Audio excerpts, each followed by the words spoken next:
සියලුම දෙනා සුබ දවසක් කියලා ගොඩක් සාදරයෙන් පිළිගන්නවා TechLine එකේ YouTube channel එකේ තවත් අලුත් වීඩියෝ එකකට. ඉතින් ඇත්තටම මේක එක වීඩියෝ එකක් නෙමෙයි මේක වීඩියෝ සීරීස් එකක්. ඉතින් ඔයාලට පුළුවන් මේ වීඩියෝ සීරීස් එක follow කරලා Photoshop software එකේ basic දේවල් ඉඳලාම මුල සිට සරලව සිංහලෙන් ඉගෙන ගන්න. ඉතින් ඔයාලට ආරාධනා කරනවා මේ වීඩියෝ සීරීස් එකත් එක්ක දිගටම එකතු වෙලා ඉන්න කියලා. ඒ වගේම ඔයාලා මගේ වීඩියෝස් වලට කැමති නම් අනිවාර්යයෙන්ම subscribe කරන්න. ඒ වගේම ඊට එහා පැත්තෙන් තියෙන bell notification icon එක click කරලා all දාලා තියාගන්න. එතකොට තමයි මම මේ වගේ වීඩියෝස් ඉදිරියට අප්ලෝඩ් කරපු සැනින්ම ඔයාලට බලා ගන්න හැකියාව ලැබෙන්නේ. ඉතින් ඇත්තට මේ වීඩියෝ එකෙන් මම අද කතා කරන්න බලාපොරොත්තු වෙන Photoshop software history එක, ඒ වගේම Photoshop software system requirement, Photoshop software එකේ versions මොනවාද, ඒ වගේම අලුත්ම update මොනවාද, ඒ වගේම Photoshop software එක use කරන්නේ අපි මොන වගේ වැඩවලටද, ඔන්න ඔය වගේ කරුණු ගොඩක් ගැන මේ වීඩියෝ එකෙන් මම කතා කරන්න බලාපොරොත්තු වෙනවා. ඉතින් ඇත්තටම අපි මුලින්ම බලමු මේ Photoshop software එකේ history එක ගැන චුට්ටක්. ඇත්තටම Photoshop software history එක ගැන කතා කරනකොට මුලින්ම කියන්න ඕනි දේ තමයි මේ Photoshop software එක develop වෙලා තියෙන්නේ 1987 දී මෙන්න මේ තෝමස් නෝල් සහ ජෝන් නෝල් කියන සහෝදරයන් දෙදෙනාගේ අතින්.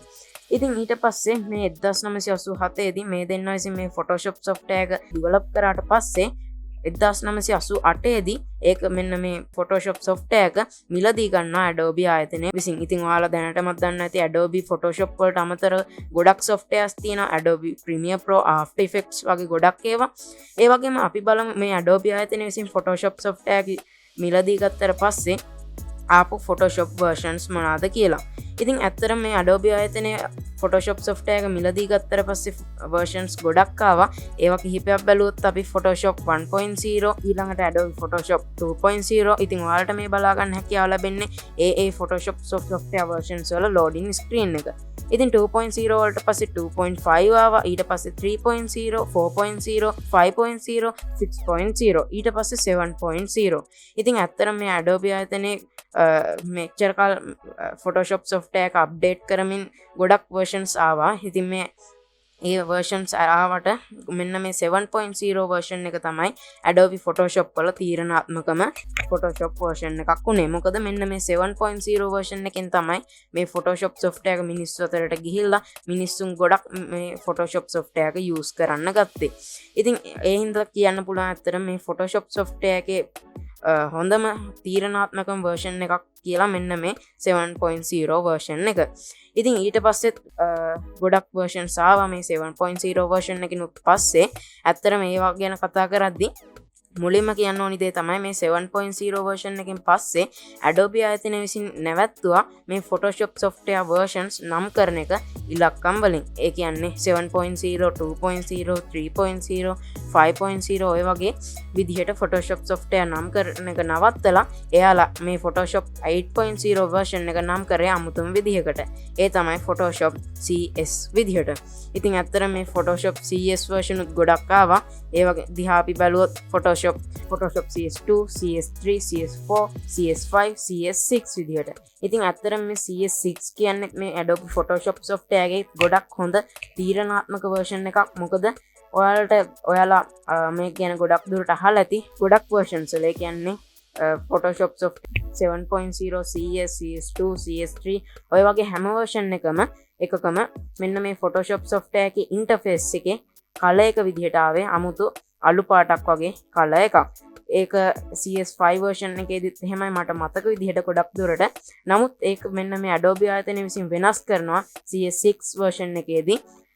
ගොඩක් මේ Photoshop software use කරන userට ගොඩක් ඇහැ හසුරවන්න පහසු වෙන විදිහට මෙන්න මේ CS6 version එකේ Photoshop interface එක dark gray වගේ කලර් එකකින් තමයි එයාලා මේක අප්ඩේට් කරන්නේ.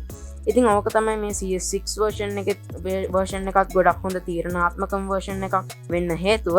ඉතින් ඊට අමතරව මේ CS6 version එකෙන් පස්සෙනුත් Adobe ආයතනය විසින් නැවැත්තුවා Photoshop software versions නම් කරන එක මේ විදිහට. ඉතින් එයාලා ඊළඟට ආපු version එක, ඒ කියන්නේ මේ CS6 version එකෙන් පස්සේ ආපු Photoshop version එක නම් කරේ තවත් අලුත් විදිහකට. ඇත්තටම කිව්වොත් මේ වෙනකොනුත් එයාලා ඒ Photoshop versions නම් කරන්නේ මේ ඒ විදිහටම තමයි. ඉතින් මේ CS6 version එකෙන් පස්සේ ආපු අලුත්ම versions නම් කරේ යාලා Adobe Photoshop CC versions විදිහට. ඉතින් මේ CC version උත් ගොඩක් ආවා. ඉතින් මේ CC කියන එකේ meaning එක තමයි, ඒ කියන්නේ මේ Adobe Photoshop CC කියන අකුරු දෙකේ තේරුම තමයි Adobe Creative Cloud කියන එක.